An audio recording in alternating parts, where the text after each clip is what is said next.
কিছুদিন আগের একটা ভিডিওতে তোমাদের বলেছিলাম না যে আমাদের 5th সেমের ফার্স্ট ইন্টারনাল এক্সাম আছে, আর সেটা তো বন্যার জন্য পোস্টপোন হয়ে গিয়েছিল। আজ না সেই এক্সামটা হবে।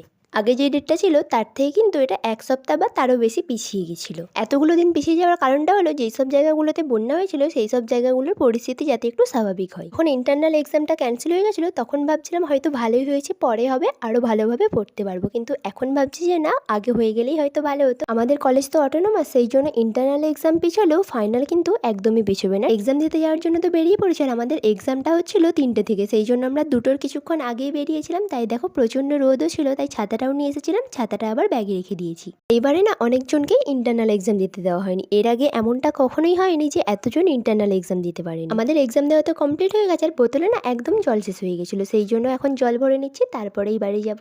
দুটো পেপারের মধ্যে একটা পেপারের এক্সাম ভালো হলেও আর একটা পেপারের এক্সাম ভালো হয়নি, কারণ একটা কোশ্চেনের উত্তর না আমরা ভুল লিখে দিয়ে চলে এসেছি।